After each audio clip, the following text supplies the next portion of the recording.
The air was heavy, but not from the scent of the gourmet food. It was heavy with anticipation. The quiet tension of an audience waiting for a show. Julian stood at the head of the long table, the light from a crystal chandelier catching the hard gleam in his eyes. Some people, he began, his voice dropping just low enough to force everyone to lean in, just don't know how to act in the right circles. They're like a misplaced brushstroke on a masterpiece. His gaze found me, sitting 3 seats down from the empty chair next to his. His eyes weren't angry, they were worse. They were clinical, the same way he looked at a property he was about to tear down for a new development. He made the insult a lesson. He was an educator, and I was his failing student. "It's my birthday," I said, my voice barely a whisper. I could feel the heat rising in my face. The conversation had stopped. All 17 pairs of eyes were on me. Julian laughed, a short, sharp sound that felt like a slap. "Your birthday? You think a birthday excuses an utter lack of social grace? Do you know what a good wife does? She blends in. She supports her husband's vision. She doesn't embarrass him with talk of creative passion projects at a dinner that costs more than her entire art studio's yearly budget." The silence that followed was complete. I could hear the blood rushing in my ears. The sound was deafening. My hands, resting on my lap, were clenched into fists, the fingernails digging into my palms. It was my way of grounding myself. A small, hidden pain to distract from the large, public one. Julian looked at the table of people. The men who would determine his next deal and the women who would judge my every move. He smiled. The performance was a success. He then turned his back on me and walked to the entrance. He paused at the door and looked over his shoulder. "Happy birthday, Eleanor," he said. The words were a dismissal. He was leaving. He believed he was leaving me trapped. A waiter, sensing the tension, approached the table with the leather bill folder. He didn't give it to a man. He placed it right in front of me. The final humiliation. The bill read $3.847.92. I saw the looks from the other wives. Their pity, their quiet judgment, their subtle satisfaction. They were waiting for me to break, to cry, to beg for a bailout. Instead, I reached into my clutch. My hands were perfectly steady. I pulled out a sleek, black credit card, one with my own name on it. I set it on the table with a soft click. The sound was small, but in that vast silence, it was deafening. It was a single, perfect brushstroke of a quiet, calculated revenge. It wasn't about the money. It was about the power. And I had just bought it with my own card. The morning after my birthday. The air in our penthouse was thin and cold. Just like Julian's silence, the alarm on his side of the bed went off at 5:30 a.m. But he didn't stir. He had trained himself to sleep through it for years. A testament to his ability to block out anything that wasn't a direct benefit to him. I slipped out of bed, leaving him in the luxurious quiet. My bare feet made no sound on the imported hardwood floors. I walked into our kitchen, a monument to his success. The marble countertops, cool and unforgiving under my touch, were sourced from a quarry he'd mentioned casually at a dinner party. The refrigerator was a massive, stainless steel monolith that could connect to his phone, though he'd never bothered to learn how. The Italian espresso machine, which cost more than my entire art studio's monthly rent. Word to life. 14 seconds to grind the beans, not 13. Not 15. The ritual had become second nature. I couldn't shake the feeling that I existed somewhere in his peripheral vision. A beautiful, silent fixture. He took his coffee by the floor-to-ceiling windows, reviewing market reports on his phone. He never looked up. "The Millers are coming to dinner tonight," he said, his voice as flat as the glass of the window he was staring through. "Wear the black Armani, and do something about your hair." He wasn't asking. He was giving an order. He hadn't bothered to learn my favorite artist, but he knew the brand name of every dress that sent the right message about his success. My heart felt hollow. I remembered the galley kitchen in our first apartment, a cramped but vibrant space where we used to dance to Motown while waiting for pasta water to boil. Back then, Julian would wrap his arms around me from behind, telling me about his dreams of building things that mattered. Now, he built monuments to himself. By 7:15 a.m., my old sedan was pulling into the parking lot of the Community Arts Center. A world away from Julian's glass tower. Here, the air smelled of clay and burnt sugar from the cheap, but delicious, coffee. This was where I was truly me. The walls of my small, second-floor studio were covered in unfinished canvases, each one a window into a part of myself Julian never saw. The nameplate on the door read, Eleanor Vance. My colleague, Chloe, met me at the door with a bear hug. "Ellie, we were waiting for you." A small group had gathered with cupcakes and a lopsided banner. This was a different kind of wealth, one that couldn't be deposited or leveraged. It was the wealth of genuine connection. During lunch, while my students worked in the sculpture garden, I picked at a cafeteria salad that cost $3 and somehow tasted better than the appetizers at Julian's favorite restaurants. "Dinner tonight?" Chloe asked, a note of gentle concern in her voice. "The Millers are considering a new portfolio," I said, trying to sound enthusiastic. "Julian says it's an opportunity." Chloe's face did that careful, empathetic thing friends perfect when you give a perfectly wrong answer that you deeply believe is right. "On your birthday? Ellie, when was the last time Julian did something just for you? Not for networking, not for appearances, just because you wanted it?" I couldn't answer. The truth was too pathetic to speak aloud. Every part of my life was an investment for Julian. I was a beautiful, meticulously curated accessory for his career, an art piece in the museum of his life, a piece he was about to get a lot of mileage out of. It was a Tuesday afternoon, and a migraine had started pounding behind my eyes during my last class. I left early, pulling into our pristine garage, which felt more like a showroom than a place you'd park a car. Julian's sleek black sedan wasn't there. He was supposedly flying to Boston for a client meeting, a story his assistant had confirmed in a short email that morning. I carried his suits from the car to our bedroom closet. It was a chore I did out of habit, a silent duty I no longer thought about. As I hung his jacket, a piece of paper fluttered from the inner pocket, a single autumn leaf falling onto the plush carpet. It was a receipt from the Monarch's table. The date was yesterday, the night he was supposedly in Boston. The timestamp was 8:47 p.m., right around when he texted me about being exhausted from client presentations. My hands felt clammy as I looked at the bill. It was for 2 people, oysters, champagne, a rare, vintage Pinot Noir, and dessert, specifically a lavender crema brulee he always claimed was too sweet for my palate. My breath hitched. I carefully examined the lapel of his jacket. A small, faint stain, and then I saw it. A mark of lipstick. A deep plum color. Nothing like the coral shade my grandmother gave me, and nothing like the nude tones I sometimes wore. It was a bold, deliberate mark, placed where any wife doing laundry would find it. It was a taunt. The perfume clinging to the fabric wasn't mine either. Something musky and expensive, a scent that made my stomach turn. I took a deep breath, fighting the nausea. My mind, usually a chaotic mess of colors and ideas, was now as still and focused as a hunter's. I didn't cry. I didn't scream. I just felt a cold, hard resolve settle in my gut. I retrieved my phone and took a photograph of everything. The receipt, the lipstick mark, the brand label on the suit. I created a folder in my phone and labeled it, tax documents, in case Julian ever went through my photos. Then I carefully returned the receipt to his pocket, hung the suit exactly as I'd found it, and stumbled to my small, private studio at the end of the hall. The room smelled of turpentine and oil paints, the comforting scent of my other life. I grabbed a large canvas and a palette of my darkest colors, deep indigos, bruised violets, and a violent, fiery red. I began to paint, not a still life, not a portrait, a churning, abstract mess of betrayal and suspicion. The canvas filled with thick, angry strokes, each one an emotion I was too numb to feel.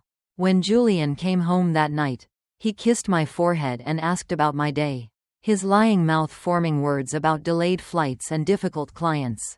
I smiled and served the dinner I had made, a meal I'd been too nauseous to taste.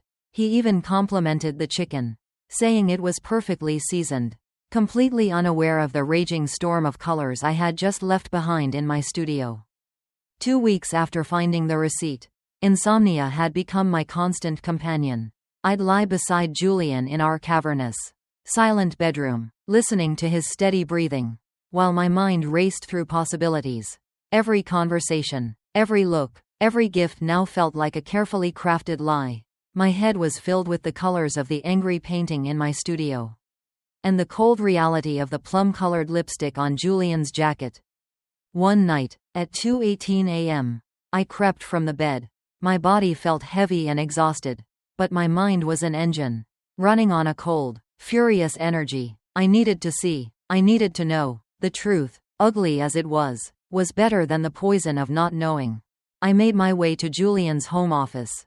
The door opened with a soft click, and I stepped into his world of polished mahogany, leather-bound books, and the faint scent of old paper. I opened the filing cabinet where he kept our important documents. The drawers slid open with a whisper, and I found a folder marked Insurance. Inside was the prenuptial agreement. It was 18 pages of legal language I had signed the morning of our wedding. Julian's lawyer had passed it off as a standard formality. I had signed it in a wedding day haze. My mind focused on the flowers and the vows, not on the clauses and the footnotes. Now, reading it by the glow of my phone, the language was chillingly clear. The entire document was designed to protect Julian's assets, ensuring I'd leave the marriage with little more than what I'd brought into it. But then, on page 12, buried in subsection 7b, was a single, powerful phrase, a moral turpitude clause. The legalese was dense, but its meaning was a punch to the gut. Any party found guilty of financial crimes, adultery that could be documented, or actions that brought public disgrace to the marriage would forfeit all protections under the agreement. Julian's lawyer had glossed over this section, calling it standard language that never applies to people like us. He was wrong. I sat on the cold floor of Julian's office, my hand clutching the document.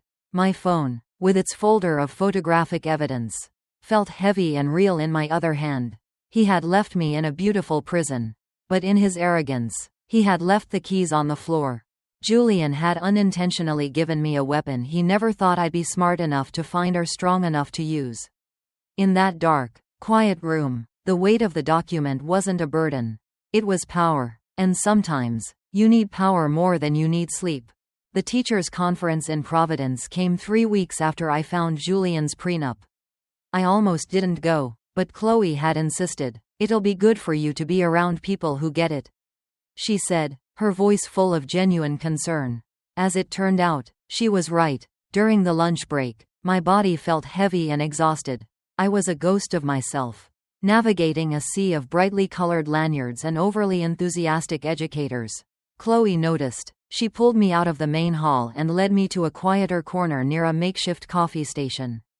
"Ellie, I want you to meet my sister," Chloe said. "She's here in town for the weekend." That was how I met Dr. Anya Sharma. She was everything I wasn't: sharp-edged, direct, with eyes that seemed to catalog every detail. She took one look at my face and didn't offer a platitude. She just handed me a paper cup of what looked like mediocre conference coffee. "Chloe tells me you teach at the Lincoln Arts Center," Anya said, her voice low and direct. "How long?" 8 years, I managed to answer. "Art teacher." She studied my face with an intensity that made me want to check for smudges on my cheek. "You look exhausted," she said, cutting through the noise of the conference. "When's the last time you slept through the night?" The question was so direct, so absent of social niceties, that I found myself answering honestly. 4 months ago. Anya and Chloe exchanged a quick glance. Then, Anya pulled out a business card, sliding it across the table with a deliberate casualness. "I'm a financial analyst," she said, her voice dropping to a near whisper. "I specialize in divorce cases, helping women understand their situations before they make big decisions. Just in case you ever need help understanding your finances, or anything else." The card was plain and simple, but it felt like a lifeline. I slipped it into my wallet behind my grocery loyalty card, my fingers trembling slightly. Flashback, Newport, RI 5 years ago. Julian, younger and even more handsome, is on a yacht with a group of investors, a bottle of champagne in his hand. He gestures dismissively to a woman on the deck, a younger, more optimistic Anya, who is showing him a set of financial models on a tablet. "Impressive," he says, with a condescending smirk, But I prefer to trust my gut. My gut built this company. Not your algorithms. Anya's face is a mask of professional calm. But her eyes flash with quiet anger. Julian turns his back on her. A casual dismissal. Present. Anya's eyes met mine with perfect understanding. She knew without my saying a word. She knew exactly why my hands shook. Why I was sitting at a teacher's conference looking like a ghost of myself. Knowledge is power, she said simply. And sometimes, we need power more than we need sleep. Anya's business card lived in my wallet for exactly 3 days before I finally called her. I sat in my car during lunch, watching my students play kickball through the chain-link fence, and dialed the number with fingers that wouldn't stop shaking. I need help understanding my finances, I said when she answered, the words tumbling out before I could lose my nerve. Can you meet me after class? I can bring what I have. I need to do it safely. The luncheon arrived with an unseasonable humidity that made my simple linen dress cling uncomfortably as I walked through the club's heavy oak doors. The Riverside Country Club's manicured hedges stood like green soldiers against the afternoon sky. My membership card was in my wallet, a piece of plastic that granted access to a world where I'd never belong. No matter how many times Julian insisted I attend the monthly luncheons. The main dining room had been arranged with round tables covered in cream linens. Each centerpiece was a careful, sterile arrangement of white roses that probably cost more than my weekly groceries. Veronica Thorne stood near the bar, her designer handbag catching the light as she gestured to another woman with a practiced air of boredom. I chose a seat at their table because Julian had specifically instructed me to. Veronica's husband controls a hedge fund that I'm looking to manage. He'd told me, try to cultivate that relationship. As I approached, their conversation stopped abruptly. Smiles appeared like masks sliding into place. Eleanor, how lovely, Veronica said, her voice dripping with artificial sweetness. She performed an air kiss somewhere near my left ear. That dress is so cheerful. Such a sweet, simple choice for a casual weekday. I kept my voice light, refusing to apologize. It's linen, from a place in the city. My answer was a truth she couldn't interpret, and it hung in the air between us. The waiter arrived with the wine selections. Veronica ordered a bottle of a rare Burgundy that I knew cost more than my entire teacher's salary. As the rich, red liquid filled our glasses, Veronica's hand somehow slipped. The splash was a deliberate act of choreography. A cascade of Burgundy wine landed directly on my lap, spreading across the front of my dress like a map of a terrible country. Her gasp deserved an Academy Award. Oh, no, your sweet little dress. She pressed a stack of napkins against the spreading stain with enough force to ensure the wine penetrated every fiber. This is entirely my fault. You poor thing. I stood there, wine dripping onto the pristine marble floor, while every woman in the room turned to watch. Some with sympathy, most with the kind of satisfied look that comes from witnessing someone else's humiliation. Veronica continued her performance, calling for club soda and more napkins, ensuring maximum attention to my ruined dress. In the bathroom, I tried to salvage what I could, but the stain had set into a deep purple map across my stomach and thighs. Through the door, I heard Veronica's voice from the hallway. Poor Eleanor. Julian really did marry his charity case, didn't he? It's just so sad. You can dress them up, but breeding always shows. Another woman, her voice full of mock sympathy, added, she tries so hard. Last month, she actually suggested a fundraiser for public school art programs. Can you believe it? As if that's what our philanthropy committee is for. Julian must be mortified, the way he talks about her. I don't know how he puts up with her. They laughed. I stayed in that bathroom stall for 20 minutes, sitting fully clothed on the toilet seat, staring at the stain that looked like blood in the fluorescent light. This wasn't a punishment, it was a test. A deliberate, social hazing. But for the first time, it didn't hurt. The words didn't cut. They were just data, information, evidence. When I finally emerged, the luncheon had moved on to the salad course. I made my excuses about a studio emergency and left, driving home in a dress that smelled of alcohol and shame. But as I drove, a cold, fierce resolve began to take hold. They had just given me a preview of the main event, and I was ready for them. A rare evening at home felt more like a ceasefire than a peaceful retreat. We were having dinner in our formal dining room. Julian, absorbed by his phone, spoke only to ask for the salt. I cut my chicken with deliberate precision, my mind no longer on the food, but on the test I was about to run. I took a sip of water, then spoke into the quiet. Julian, I've been thinking. He didn't look up from his phone. A non-committal hum, the only response. The parents at the center have been asking if I do commissions. Some of them want to buy my pieces. And I was thinking, maybe I could take on a few clients. Just a few hours a week for some extra spending money. You know, for supplies and things. The transformation was instant. The fork, halfway to his mouth, paused. He set it down with a sharp, controlled click. He finally looked at me. His eyes now cold and hard. The vein at his temple, the one I had come to associate with his most intense partner meetings, began to pulse. Extra spending money? His voice was low, and it carried a dangerous edge. My wife does not need to take on side jobs like some kind of hourly worker. Do you know what people would think? That I can't provide for my own family? I kept my voice calm.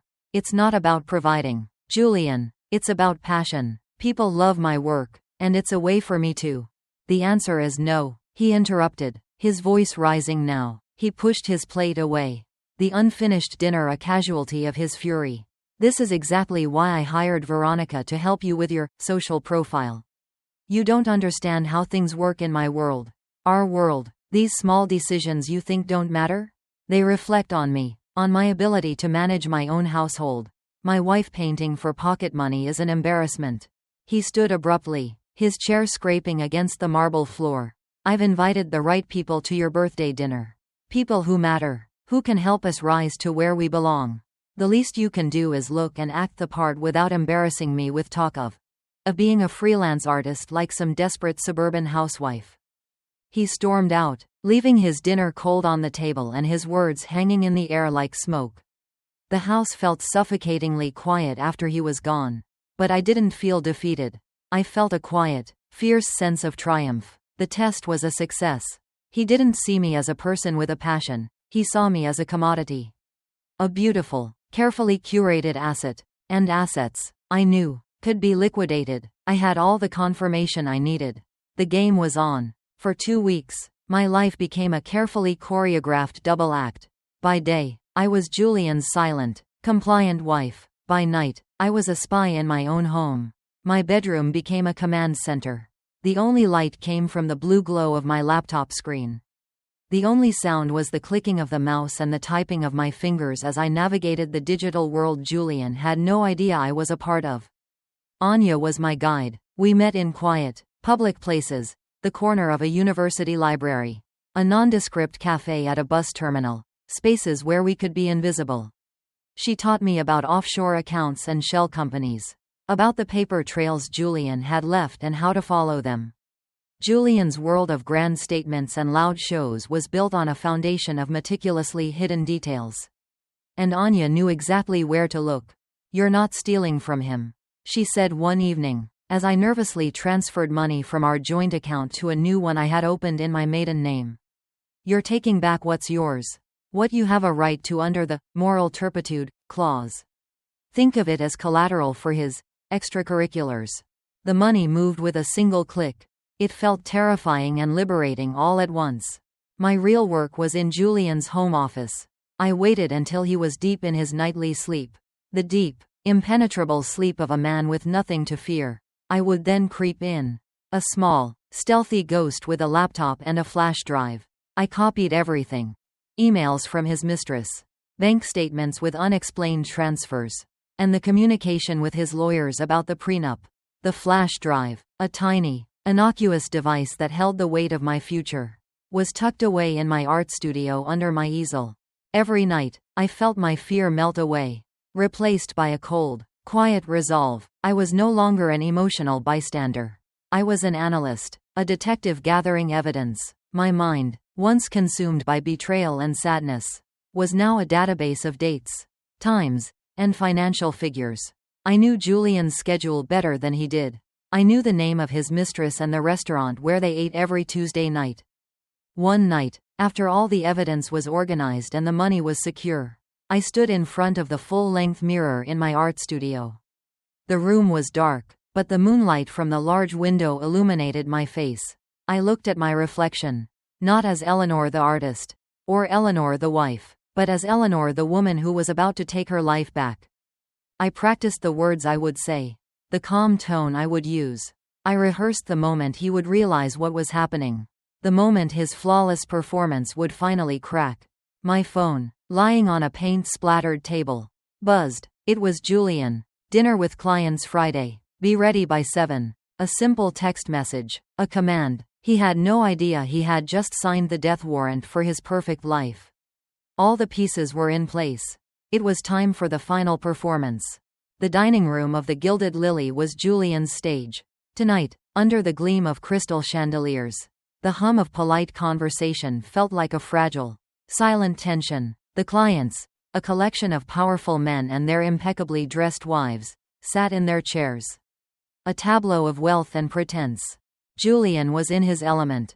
He held court, a master of charm, his laughter perfectly pitched to reach every corner of the table. He arrived late, a calculated move, and then spent the first hour discussing his latest real estate deal. A new waterfront development that promised to be the pinnacle of urban luxury. He was a king in his own kingdom, and I was the beautiful, silent queen. He waited for the right moment, after the dessert course, when the wine had flowed freely and everyone was relaxed. He raised his glass, and the room grew quiet. To my incredible clients, Julian began, his smile sharp and bright. Without your trust, a man is nothing. He's just a dreamer.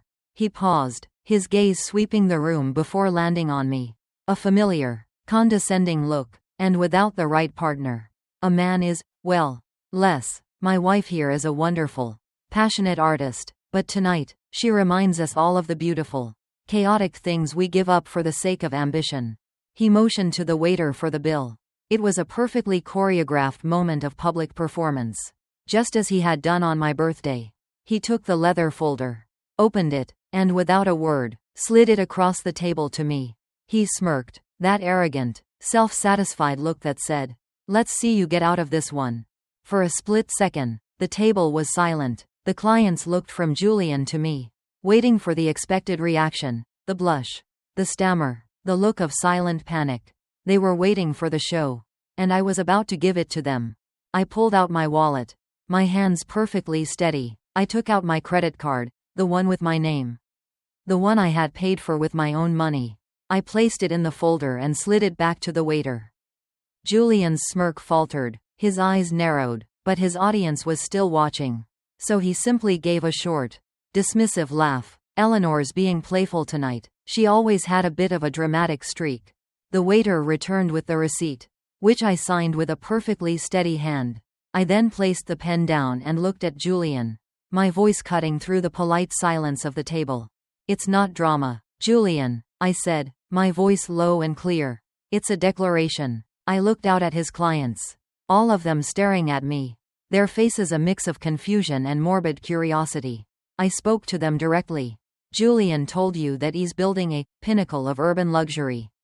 He also told you that my passion projects are a liability.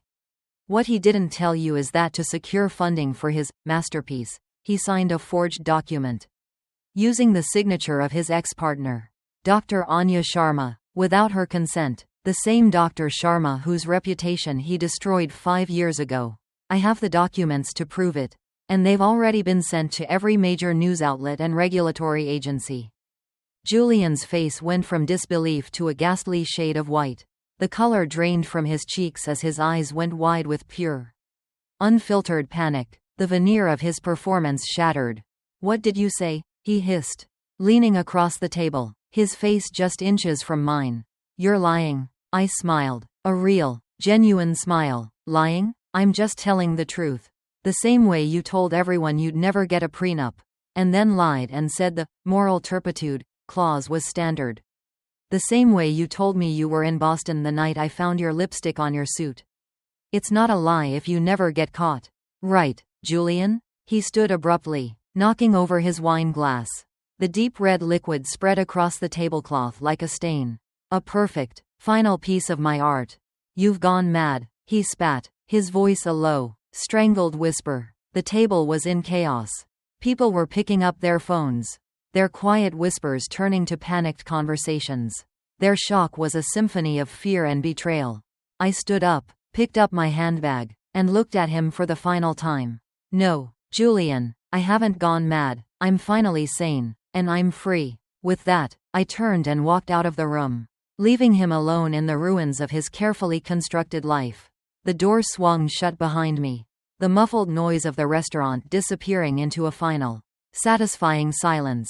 The cool night air on my face felt like a rebirth.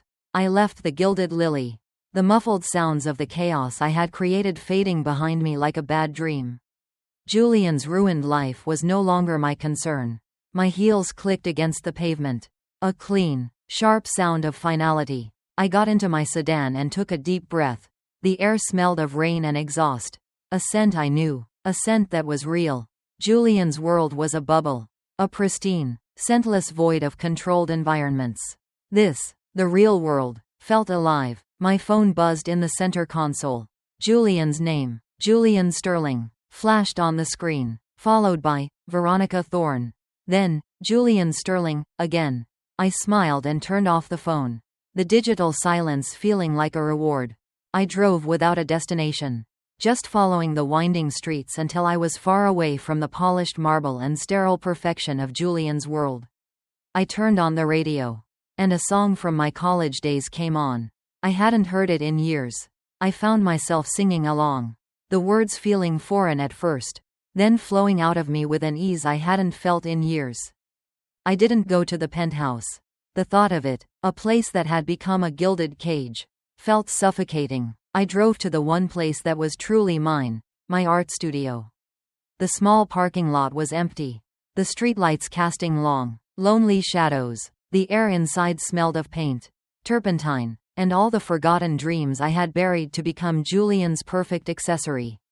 This was home. I sat on my stool, looking at the large, empty canvas on my easel. The last piece I had painted was the abstract, violent mess of my betrayal. It was finished now. Its purpose was served. I picked up a clean brush, dipped it in a brilliant yellow, and began to paint. I wasn't painting for a client.